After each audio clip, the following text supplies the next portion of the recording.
Okay, good morning. We continue Sefer Shmuel.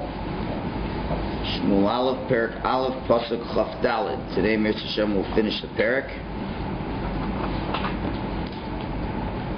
So, Chana has given birth to Shmuel. She tells Elkanah that she is not going to return to Shiloh with everyone else until the child is weaned, and after the child is weaned, then she will bring him up to Shiloh for the first and only time, and then he will remain there for the rest of his life. So Elkanah, her husband, agrees. He says, okay, so when the time comes, you'll do this. So, and that's what happened. So she weaned the child, and I think we did Chaf Gimel, right? Yeah. So she weaned the child. She nursed the child until he was weaned. Okay, we're on Pasuk Chaf Daled now.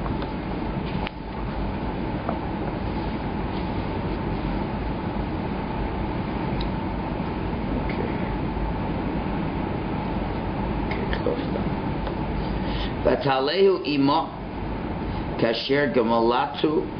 So she brings him up with her when she finishes weaning him, and she brings him up beforim shlosha, with 3 bowls, ve'efa achas kemach, and a measure of flour that's called an ephah, v'nevel yayin, and a container of wine, v'tiviehu beis Hashem Shiloh, and she brings him and all the other items to the house of Hashem in Shiloh.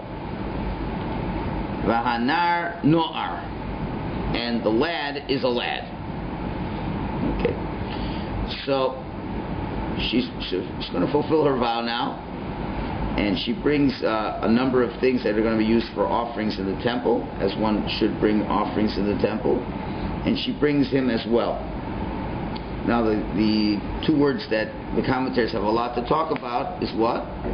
V'hanar no'ar, and the lad is a lad. Of course, a lad is a lad. Why do you have to tell me that a lad is a lad? So a number of commentaries here. The Radak says that the Nar was Harif, was very sharp, very smart child, and he understood the difference between good and evil. And therefore, the word Na'ar, there seems to be a word that's a min na'er, some type of utensil that is able to shake up and sift between flax and the flax and the part that's the not good part of that, the byproduct. It's able to separate. I guess it's a type of machine or some kind of sifter that can sift. When you have flax, you want to separate the good between the bad.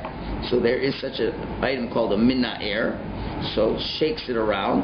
So the child was a nar. He was exactly, and that is really what a nar, truth of the matter is, if you think about it.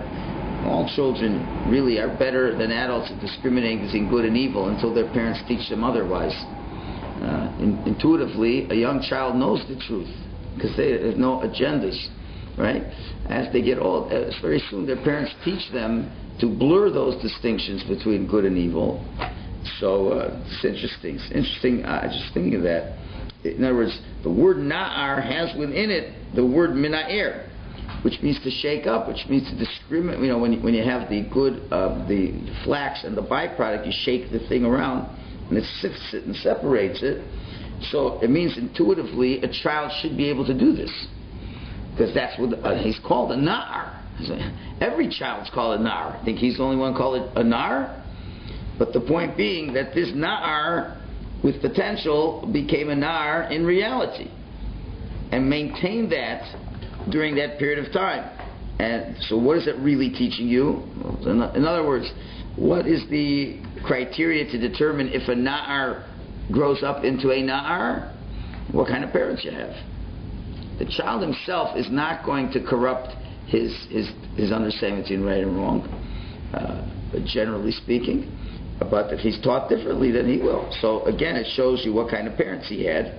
Obviously, the type of father, Elkanah, who was able to discriminate between good and evil, that you can imagine Shmuel says, "Daddy, why are you going to Shiloh?" Nobody else is going to Shiloh. So he says, well, the good thing to do is to go to Shiloh. What about all those people who aren't going to Shiloh? Oh, my son, they're not doing the right thing. And we have to do the right thing even though other people don't do the right thing. That's, on the other hand, if you have a parent who follows the crowd, and since everyone's into this mishigas, your parents aren't into such a mishigas, then quickly the child learns to blur those distinctions between good and evil. So what Radak is saying in two little words is a fantastic idea. The Navi is hinting the fact, and you'll see short today how this goes, how this comes into play. His sharpness and the ability to discern between good and evil will come out in a very beautiful medrash that we'll see shortly. So that's the first chop. The Malbim, on the other hand, says that the word na'ar can be from lehis na'er, from le'orer, which means what, to be aroused. So Malbim is saying that the child's natural tendencies were now being aroused to go from the potential to the reality. And that means v'hanar hu na'ar, from the root is the ayin reish, air, to be awoken, and to say that now these powers of his intellect and his midos, everything was beginning to sharpen, and he was becoming smart enough that even though he was only weaned. Now I know you're going to find this very difficult. It's going to get more difficult or more amazing the Chazal that he's saying. Okay, there's one more that Chazal said, but we're going to leave that for now because I'm going to bring you that whole Chazal in a minute. Okay, moving on. Pasuk Chavches. Vayishchatu es hapor, and they sacrificed the poor. They sacrificed the bull. Vayaviu es hanar el Eli, and they brought the young child to Eli. So Malbim says, it's interesting the timing over here. Like, one thing you got to start bothering you here. What's the main thing that's going on over here? Well, maybe we should just look at the next couple of psukim, but it becomes clear. The main thing is Chana is returning Shmuel to the Mishkan. Right? She's returning him. So that should be the focus. And what was her vow? Her vow was that once he grows up, I'm going to dedicate him for Hashem. Okay. So if that's the case, why are we wasting words discussing the details of what else went on when she brought him up? It's going to be 4 psukim over here. It's going to be a number of psukim. And it should be very simple. Chana brought up the child. He could have finished his parak in one pasuk. In pasuk Chavtal, Vatalevi ma kasher gamalasu. She brought him up after she weaned him. You could skip the rest of Chavtal. You could skip the rest of Chavhei. And you can basically just say, and here he is, Eli. Mazel. So obviously, it's all really what's happening. She's returning him to Eli. So, why do we need to know an incidental fact that, okay, she brought korbanos, she brought this, that's understood, she's going to bring korbanos. Every time you go up to the Mishkan, you bring korbanos. Maybe it's a korban huda. But it's not really, first of all, that the Torah says you do that already. You think for a minute she wouldn't do what the Torah says? Did it say she went to the mikveh? Every woman goes to the mikveh after she has a baby. Right? I'm just saying, you don't say details that are not really important beforehand. It says he brought when she was miserable, they bring the offerings, and she wouldn't eat from the offering. Was describing how unhappy she was, etc., etc. Obviously, anybody who has any understanding of a woman who waited so long to give birth to a baby, and she says, "I want to wait to bring the baby." Oh, that was a chiddush. She wants to wait 2 years and then give him and dedicate him. That's an important point to know. Okay, and then say she fulfilled her vow. She brought Shmuel and finished.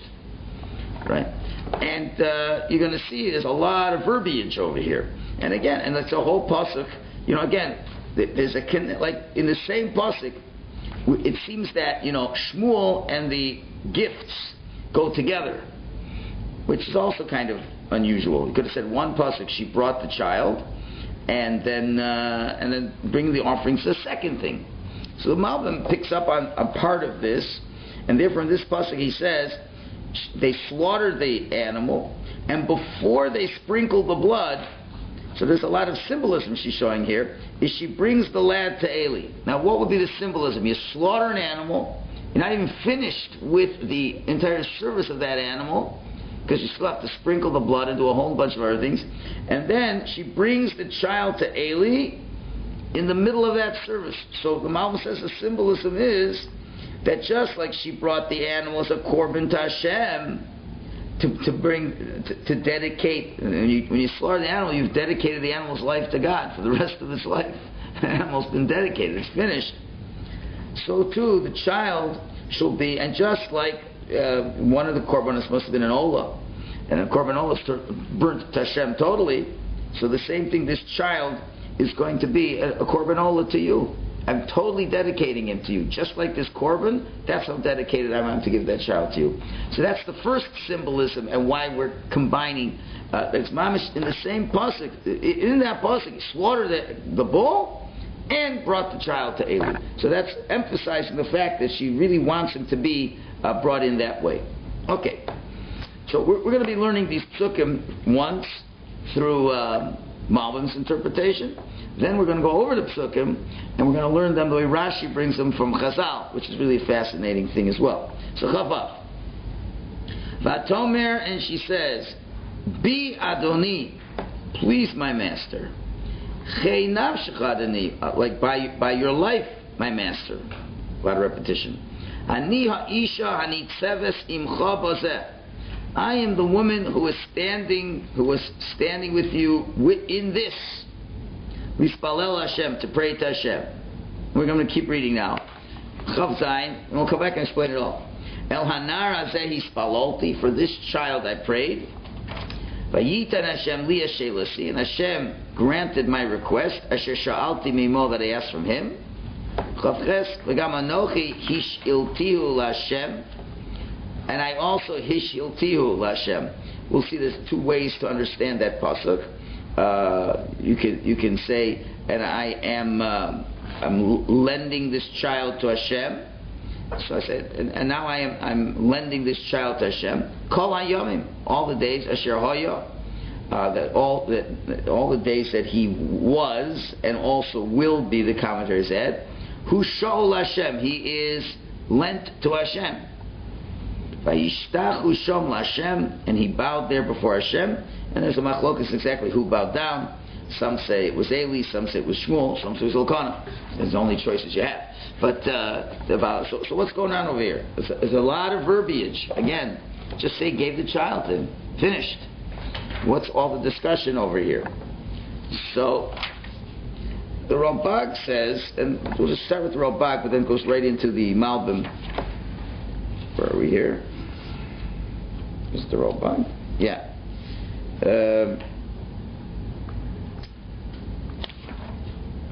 So when they sacrificed the animal and brought Shmuel there and kind of said he's going to be there, so Rabbi says that Eli was like laughing at this. He says, "What do you think? I'm running a daycare center over here? It's a 2-year-old boy. You bring me a 2-year-old boy? Okay, I know he's intelligent. I know he's precocious, but I don't got time. You know, when he gets older, I'll be happy to take him." As we know, how old is a Levi when he begins to be brought into the service? It's this week's parsha. 25. 25. And then he practices for 5 years, and he serves. So the kid's a 2-year-old kid. So he's making a joke. He said, "What a joke is this?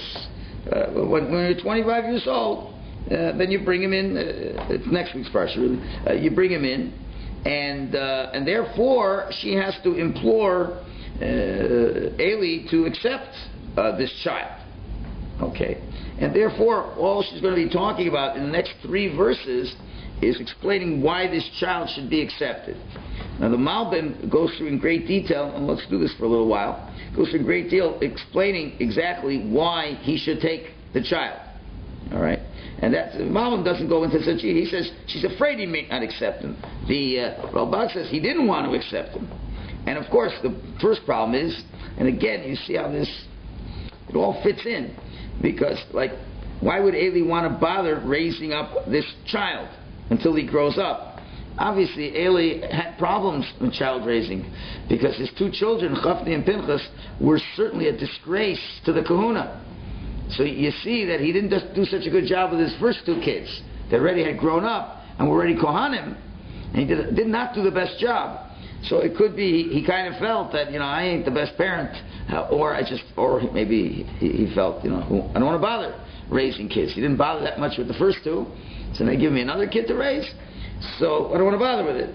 So therefore she has to implore him. She says, "Bi Adoni, please, my master, fulfill my request and take this child, and really take a good look at this child for many reasons." And the Malbim says these 3 psukim we just read, she elaborates on 7 reasons why he should be accepted. In other words, she really wanted him to be accepted by Eli. It wasn't like, you can imagine, again, Chana would have an easy way out. She makes a vow, I'm going to dedicate this child to Hashem all his life. And she really meant it. From 2 years old, for 50 years, she should be dedicated to him. Now comes Lev, brings to Eli. Eli's making a joke. He said, what kind of business is ridiculous to bring a 2-year-old child over here? Bring him back when he's 25. Now, what would any normal mother say? Okay. I tried. All right, I went, I offered, she really meant it, and the high priest turned me down. Right? The high priest is capable, has a lot of spiritual power. And he said, listen, I understand, we'll wait till he's 25 and then we'll do it. And you thought that you could, how can she not keep her vow? Yes, it's you meant to keep the vow for all his life. And I'm telling you what the interpretation of that vow has to mean. You can't make a vow that a 2-year-old is going to work in the temple. He can't. When he's 25, fine, then you bring him. So she has a great excuse, and what mother wouldn't want to see her child at least till he's 25? Okay, now you're a bacher, you get married, okay, you leave home 25. That's normal now. So what the Navi is saying is, she spends 3 psukim now. This is what the detail over here is about, to say how important it was to her that immediately he should be brought to the temple. And she gives him 7 different arguments. So she really meant what she was saying. This is very important. A lot of times people don't have children and then they pray to God, if you give me a child, I'll dedicate him to Hashem. Then they have the child and very soon they forget about all those promises and just go on their merry way. Here, okay, she didn't forget her promise, but listen, once the high priest says, get out of here, okay, I did what I could. But the fact that she keeps pushing shows the sincerity that she had, that he had to become this person he was meant to be. So let's quickly go through the Malbim. I'll speak out the Malbim. And what are the 7 reasons? Okay, some of them is a little bit overlap, but the 7 reasons why she's telling Eli to accept this child. So reason number 1, says the Malbim, is because this child was born through the prayer that she prayed in this place. In other words, this child is an answer to my prayers. It's not stam, a regular child. And as an answer to my prayers, then, part of the prayer was that the vow that he should be accepted. So, and within this first reason, explaining that this is the child that's born through my prayers, she gives 3 signs to this. And that's what she meant when she said that. Number 1, she says, Ani ha'isha, let's go back to Chavav, look at the Pesukim. Ani ha'isha ha'nitzav simcha. I am the woman who is standing with you. Right? Remember, you were standing with me. And more than that, Malbim picks up here, says, and you helped me with your prayers. So obviously you prayed for this child too. It could be, you got to remember, this was 2 years already. And, the Kohen could forget who this woman was. What do you bring this kid for? He says, don't you remember? Remember the whole story? You thought I was a shikora, and God told you I was a kshera, and then you eventually even helped me with this. And then, so it's not only that you were a great man, and your prayers helped me as well. Number 2, it says, bozeh. Imcha bozeh, in this, meaning in this place. She remembers, it's this corner, right here, this spot, right by the Mishkan. So she's reminding him of all the emotion, all the prayer, and what that amazing prayer was. And then the third point is, Lihispalel el Hashem, to pray to Hashem. That, remember, I had the most unique prayer around. It wasn't praying through intermediaries, it was praying straight to Hashem. And everything we discussed last week of how she changed the whole era of prayer. and how much you saw that it's a new age, it's a new system now, it's going to be a system of prophecy, and this prayer is the beginning of a new era of Jewish history, and this child represents this new era of Jewish history. So you got to really take seriously my request. In terms of the prayer that I made, that prayer shifted the whole focus of how people would serve Hashem from now on. Second reason says, in terms of that his birth was not a natural birth. It wasn't regular, but through a complete miracle. That sometimes you could find that a woman is barren, but still, they help her. She, in more natural ways, she's then able to have the child. But that maybe the nature changed, things changed physically with her. Fine. But she says, I'm not that. I'm not just like a normal, natural. That finally after a number of years, that he had a child. But she says, no, it's a total miracle. Why? Because ani ha'isha hanitzeves. I am the woman who was standing here. I'm the same woman, not different than the woman before. I was totally incapable of having children, and now, even though I was still totally incapable of having children, Hashem gave me a child. So you see this tremendous hashkachas Hashem over here, tremendous divine intervention over here that's helping to bring this child into the world, that he is like a holy child from the womb.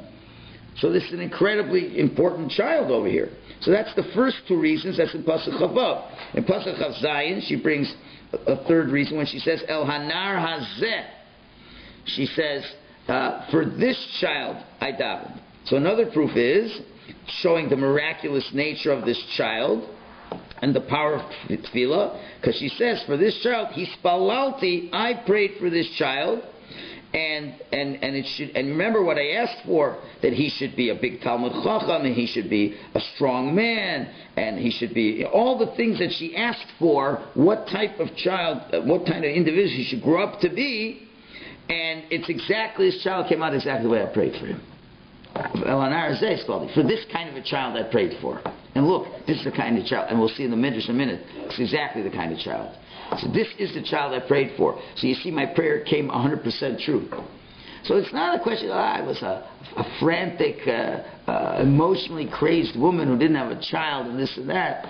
There's a lot of holiness in this child. She's trying to show how holy this child is through the different proofs that it's worthwhile. If you know you've got the next Godel Hador in your hands, you don't refuse him even if he's 2 years old. How does she know? Like the child's 2 years old, so when a child's 2 years old, you don't know when they're going to grow up. Well, you will see shortly that the child already grew up. You'll see. I'm holding back a medrash. As soon as I finish the Malbim, I'm going to bring you the medrash. You're going to see what kind of kid he is already. He's a wonder kid. He's a wonder kid. Like, there are people, great Gedolim, you knew from a very early age. That's what I said with the Satmar Rav. Even when it was a 3-year-old sleeping in bed, you could see he was a holy kid already. Right? They were precocious little children, and not just precocious. My grandchildren are like that. Yeah, of course, every one of them. Exactly. Everyone. Right? All of them? Now, the fourth point she makes is, Vayiten Hashem li. She says, Hashem gave me immediately my request. It wasn't I prayed another 5 years later it came out. Once I made this new kind of prayer, then Hashem answered me immediately. So that also shows something special over here.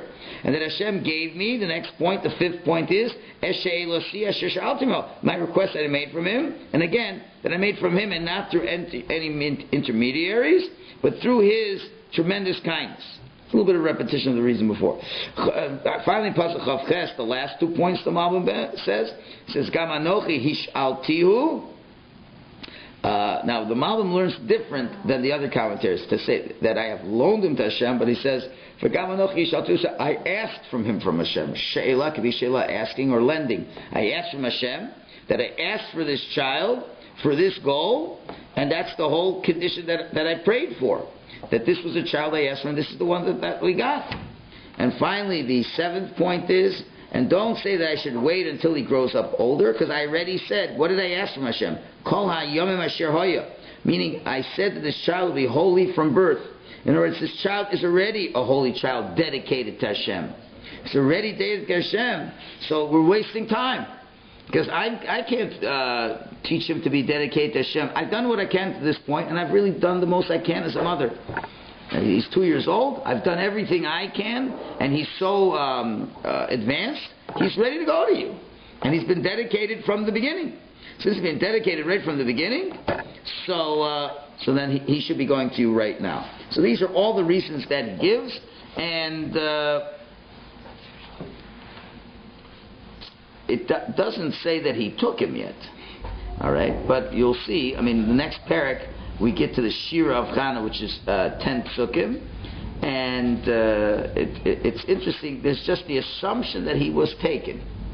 If you look, you won't notice it now, but as we learn next week, I mean, does it say that Eli took the child? It doesn't say Eli took the child. But then we just move on to the next parak. Chana is praying. She says her prayer. Fine. And then it says Elkanah went back home, and the child was serving by Eli. So it doesn't say it, but Eli obviously agreed, because it says in the next parak that the child began to serve. So that obviously he agreed to it. As well, one other point, the Radak says, plays on the words in Pasuk Chavches, Hu Sha'ul Hashem. So that's a dead giveaway if you say the word Sha'ul. So the simple meaning is he's given over, he's lent to Hashem, etc. But he brings on from Chazal, he says that there was a little bit of Ruach HaKodesh sparked in Chana, and the idea being, as long as Shmuel was alive, Shul would be alive as well. And that's what it means, Sha'omar Sha'ul Hashem. He is Sha'ul Hashem. He is being lent to Hashem, but it's also the word Sha'ul. And as we see, that's what happened. That as long as Shul was alive, as long as Shmuel was alive, Shul was alive. And very short, within the year of Shmuel's death, Shul died. So again, you see this connection of the new realm of prophecy and kingship comes together. That's being hinted to over there. Okay. This is all a very nice interpretation. But now, if you have the sheet from yesterday, so we're going to look at a very important medrash and a very fascinating commentary. And this is very telling as to what is going to be going on when we finish the Shira, and you'll begin to see the emergence of Shmuel at such a young age. And you may end up with more questions than answers, because I know the question I was going to be disturbed with, but we'll have to just accept it the way it's being presented. Now, Rashi takes this medrash and runs it through the psukim from Pasuk Chafhei all the way through, and we'll see how they fit in. Now, I want to look at page 278, double-sided, right? 278. All right. Now, you go down 1, 2, 3, 4 lines where you see it says Chav Zayin. Okay, you see that? And over here, they pick it up, Chazal put it on the words, El Hanar Hazeh Hispalalti. It's for this child that I prayed. So the obvious question is, and like you prayed for another child? What do you mean El Hanar Hazeh Hispalalti? So of course, it's for this child you prayed. We'll see in the context of a fascinating story the Medrash shows us. We'll read the Medrash. It's not a Medrash, it's Gemara Brachas, I'm sorry. Amar Rav Elazar, says Rav Elazar, Shmuel moira halacha lifnei Rabbo Haya. Shmuel paskin a shaila in front of his Rebbe. You know, you're not allowed, if there's a question in Jewish law that exists, and there's a shaila what to do, and there is your Rebbe is there, you're not allowed to paskin a shaila. You're not allowed to say the answer if there's a Rebbe there to answer that. Now, we're not talking about if somebody asked you, is this an aleph or a base?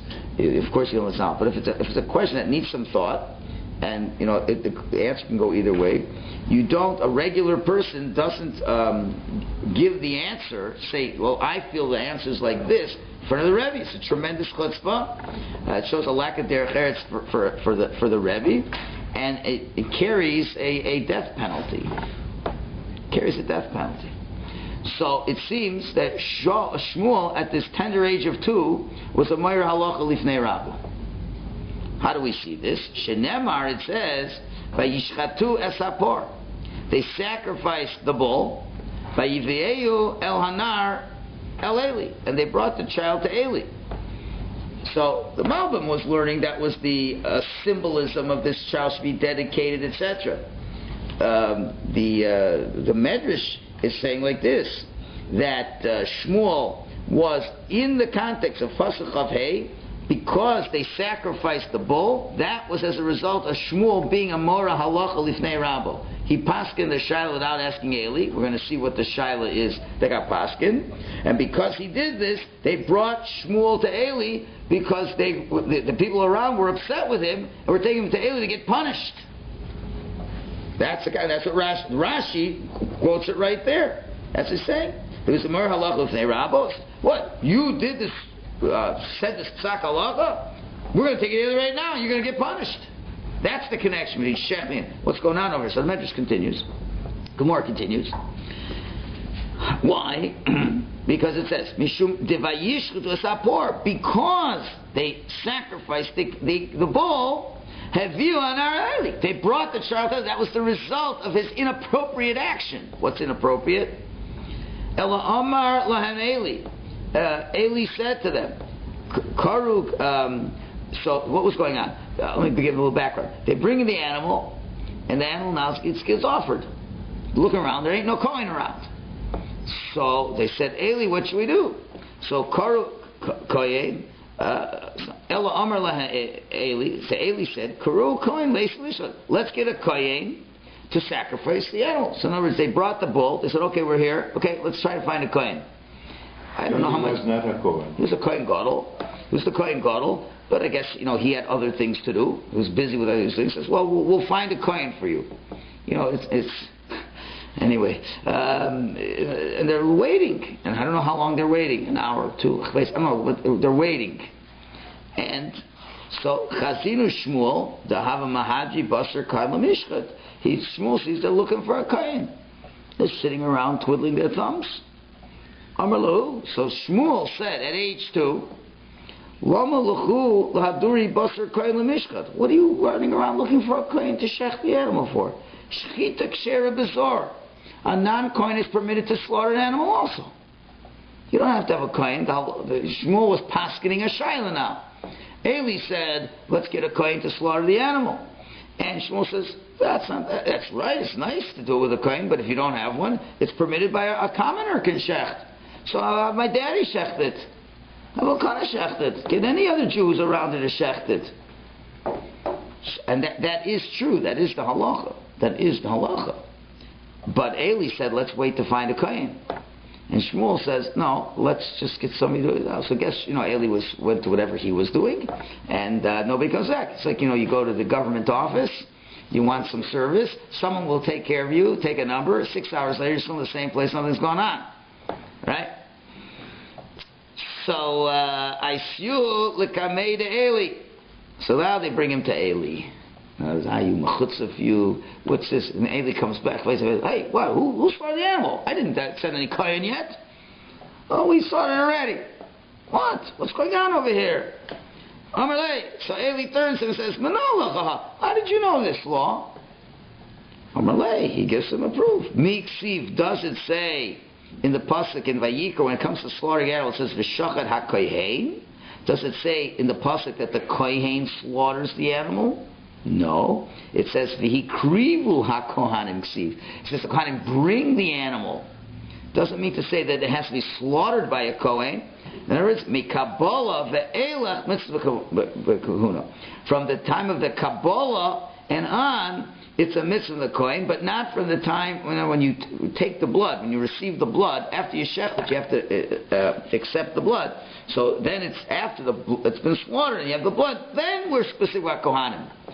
Well, after the slaughtering, not before, and that's implicit right in the Pesukim. So mikan l'shchita shiksher b'sar. So we see from here that shchita is permitted with a commoner. Amar lei. So Eli said, Meimar shaper kamrat. Maybe, yeah, you definitely had said the right halacha. No question about it. Mihu moira halacha b'fnei rabchat. But you are a chutzpah child. You paskin the shaila before the rav. And therefore, the halacha is moira halacha mipnei rabo chayiv misa. The halacha is anyone who paskins a shaila in front of the rav is chayiv misa. Even if it's the right psak halacha. Okay, you can understand why. because the whole way Klal Yisrael maintains itself is that there's a respect for authority. If there's any breach in accepting of authority of the people that are in charge, whatever, you create chaos. That's all there is to it. Even if you're right. And therefore the psak halacha is chayiv misa. If you have a bezdin, it's chayiv misa, because that is the undermining of the entire authority. The whole thing goes down the drain after that. Then the next day they say something else. They say something else, and then if you have no leadership, you have no klal yisrael. So therefore that goes with very strict punishment. So we got to kill this boy. We're going to get. See all that commentary below. That's going to deal with the fact that he's two. Okay, you're right. But that's what he says. So as yechana v'kotzavcha kamei. Now we need 3 psukim. You understand? The pasuk before says they slaughtered the bull, and then they brought the child to Eli because he did what he did, right? So now we need 3 psukim for to implore him to not kill him. What are you talking about? This is a special child. This is all these things, and he goes even more. So let's now got to shift to the next page. Just go across and then a little bit down, right under the words drush coming, a little bit more. So she screams before him and says, "Ani ha'isha hanitzavas simcha b'zeh tzedek." Says, "I am the woman who was there 2 years ago. I was asked for a shah, blah blah blah blah blah. This is an important child. Listen to this." Summerley. So Eli said, "Not a problem. I understand. I have a heart too. This is a very special child, but Shavkili, leave me da'anshe, that I will punish him. Uba'ina rachamei, that's words chopped off. V'hov lecha Rabbi Michalowicz, and I'll daven to Hashem, and you'll have another child who will be greater than him. In other words, he has to be killed. But don't worry, I have sympathy. It's not fair. But he you see, he's a bad kid. Let's kill him, and then I will pray hard for you, and you'll even have a greater child. I promise you'll be a greater child. Relay, she said, El anar hazeh hispalalti. It's for this child I prayed for. And I'm trying to rack my brains. I remember seeing a beautiful shot about a year ago, and I couldn't find the exact point. But you see from here a very important idea that to the degree that you pray for something, prayer is something that we add on to. She prayed for this child how many years? I don't know how old she was. 10, 20 years she was praying for this child. Every day she davened to Hashem. Every day she did. So when you invest a lot of prayer, you can't be replacing that with another child. It was, I'm going to give you another child. No problem, another child, but that's not the child I prayed for. This Shmuel became a Shmuel not because Eli prayed for the kid once. Prayed for him once, and I'll pray for the next kid once. So he's saying, what's the difference? Oh, we'll get rid of this one. He's a bad apple. I'll pray for another one. You have a good apple, and it'll be fine. But she's saying, no, that's going to be, how much did you pray for this child? But it's Alanar Zeh Spalalti. So this child I prayed, I put thousands of prayers invested into this. This child came into a world of prayer. And another one is not going to be better. Maybe better in a certain way from your perspective, but not in my perspective. So you see the amazing power of prayer, and that argument won the day, as it were, on one level. So that's the medrash. So now we have to understand, what's going on over here. Rabbi, one question I have here. Shmuel was 2 years old when you already posted this thing. Yeah. Where did you learn all this?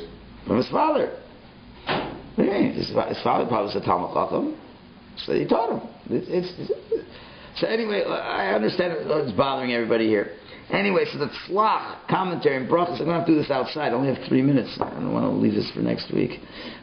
So he says like this. First of all, he asks a number of questions. Eli asked him, how do you know this? As if Eli did. Do you think Eli didn't know the halacha? Eli knew the halacha. So why was he asking him, from where did you know the halacha from? A. B. How can you punish somebody who's underage? It best doesn't pass until they're 13, at least. And the Hashem's High Court doesn't pass until you're 20. So he says, the basic point he says, the point is the age of 13 is only the age of 13 for regular people. But 13 is not lav dafka, says the tzlach. If the child has the acumen and the smartness of a 13-year-old, then you can paskin right away on him. And what's the big proof to this? You find by Er and Onan in the story of Yehuda and Tamar, where we know they were not 13 years old either, and they wasted their seed, and Hashem killed them. How could He kill them? They weren't even 13 years old either. The answer is that if a child shows the brilliance to have a child of a mature age, then he's dealt with as the brilliance that he is. So that's why Eli said, tell me, how do you know this halacha? He says, well, it's from the psukim, this and that and that. So I says, you know what? He's a smart enough kid. It means he's a brilliant kid. He's of age, and therefore he deserves to be punished.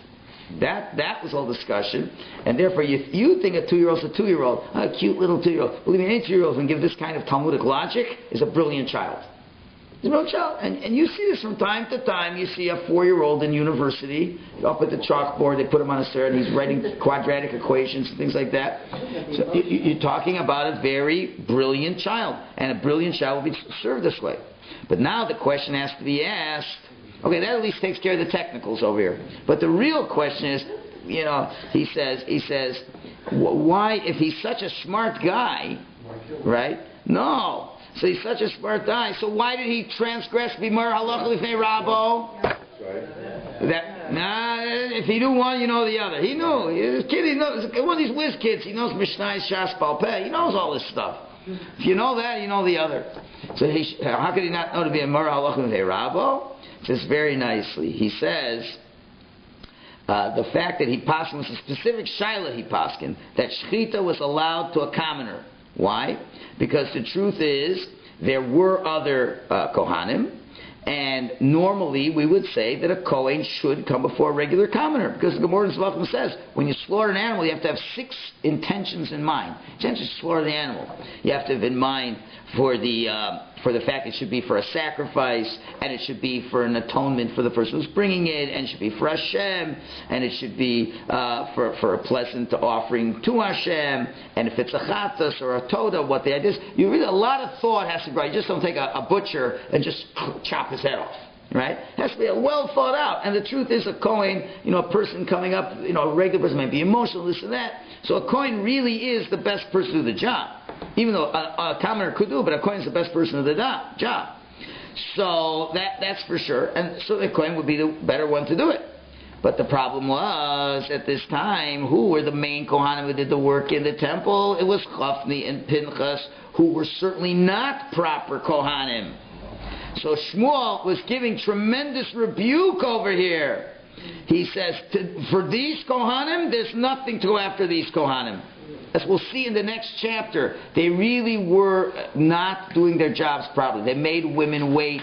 They kept their women away from their husbands, from their mikvah night, because as long as you don't bring the korban, the wife can't be reunited with her husband. And they said, we're not in a rush, we'll do it another day. They were really what you would call the quote-unquote generalization government workers, as they say, the way it's used. They don't have to work hard, even if you mail one letter, they don't fire you, that kind of idea. Okay? So therefore he was giving a tremendous rebuke, and this was the first one that was given. And therefore he didn't care that he was being a more halacha l'fnei rabo, because he saw that Eli himself was not rebuking them. And he didn't see how bad they were. And therefore he felt a responsibility to give this rebuke. He says, you're right, but are these the kind of Kohanim we should be waiting for? It's not the kind of Kohanim. It's a disgrace to Hashem that people are standing around doing nothing. So we're better than your kids. And you know that that's the halacha. Boom. So what do you see? This was a telling story now, because this already sets the tone for what we're going to see from Shmuel. Shmuel turns the whole Klal Yisrael around. That's the kind of leader you need. Yeah, from age of 2, he knows what's... And that comes back to that Radak. He's a nar. He knows between good and evil. Can you imagine?